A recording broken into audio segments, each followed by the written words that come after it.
Vote কেন্দ্র, vote গ্রহণ কর্মকর্তা, ভোট কেন্দ্রের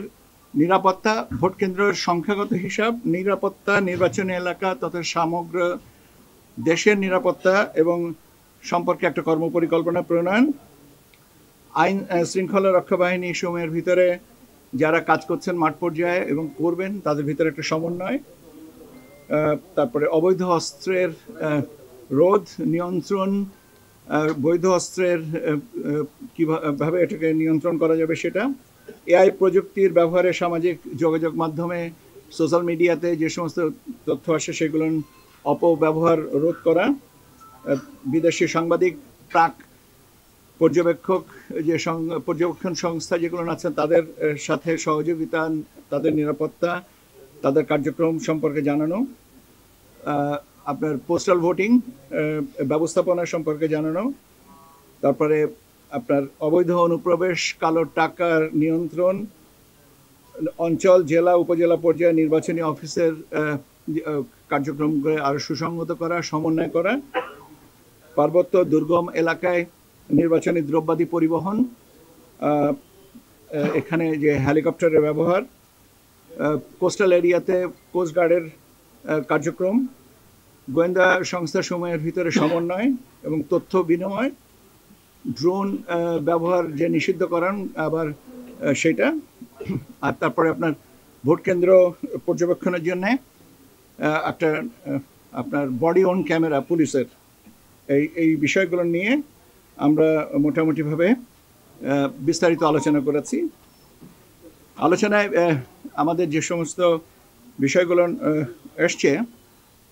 সেগুলো সম্পর্কে আমি আপনাদেরকে জানাচ্ছি। সেটা হচ্ছে যে আমরা মূলত 5 দিনের ডিপ্লয়মেন্ট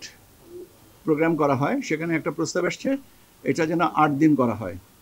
নির্বাচনের আগে 3 দিন, নির্বাচনের দিন এবং নির্বাচন পরবর্তীতে 4 দিন। তো আমাদের ইনিশিয়াল প্রোগ্রামিং ছিল, প্ল্যানিং ছিল 5 দিন, এখন প্রস্তাবনাটা এসছে 8 দিন। এটা আমরা পরীক্ষা করে দেখব যদি হয় সেটা। এআই এর অপব্যবহারের ক্ষেত্রে এনটিএমসি যে ব্যবস্থাটা নিয়েছিল পূজার সময় 35,000 প্লাস আপনার পূজা মণ্ডপে আপনার ওনারা তথ্য প্রযুক্তির ব্যবহারটা করেছেন, ওটা বলেছেন যে ওটা একটা সাকসেসফুল ইভেন্ট, সেটা আমরা ব্যবহার করতে পারি কিনা। এ বিষয়ে আমি এই মুহূর্তে যেটা বলতে চাচ্ছি যে আগামীকাল আমাদের এই ব্যাপারে একটা সেমিনার আছে, সেমিনার কাম ওয়ার্কশপ আছে, সেটাতে আমরা আরও কিছু তথ্য সন্নিবেশ করে এই জিনিসটা দেখব। আর্মি এভিয়েশন, এয়ারফোর্স এভিয়েশন, চপারে করে, হেলিকপ্টার করে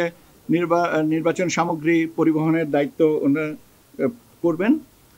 ওনারা একটা অনুরোধ করেছেন যে যে সমস্ত জায়গায় এয়ার শর্টই হবে সেখানে আপনার যেন হ্যালিপ্যাডগুলো আমরা একটু ব্যবস্থা করে রাখি যাতে সহজে উত্তরণ এবং অবতরণ করা যায়। যারা এ পর্যায়ে যেমন আপনার সেনাবাহিনী মাঠ পর্যায়ে তারা কাজ করছেন, ডিপ্লয়মেন্ট আছে ইন একটু সিভিল পাওয়ার, তাদের অবস্থানটা কি হবে সেটা আমরা বলেছি যে আমরা নীতিগতভাবে তারা যে অবস্থানে, যে যার অবস্থানে আছেন, এইটা যেটা আমরা এমফাসাইজ করেছি যে ইন্টেলিজেন্স শেয়ারিং, যে প্রত্যেকটা অর্গানাইজেশনে তাদের কিছু নিজস্ব ইন্টেলিজেন্স তারা কালেক্ট করে, কিন্তু ইন্টেলিজেন্স শেয়ারিংটা হবে, করলে জিনিসটা আরও সুসংগত হবে। কারণ কোনো একটা অর্গানাইজেশন হয়তো এক জায়গাটাকে ঝুঁকিপূর্ণ মনে করেছেন, আরেকজনও করেছেন 3টা জায়গা, তো এটা সমন্বয় করলে বেটার হবে। এবং এই কোঅর্ডিনেশনের ডিফারেন্ট লেভেলগুলো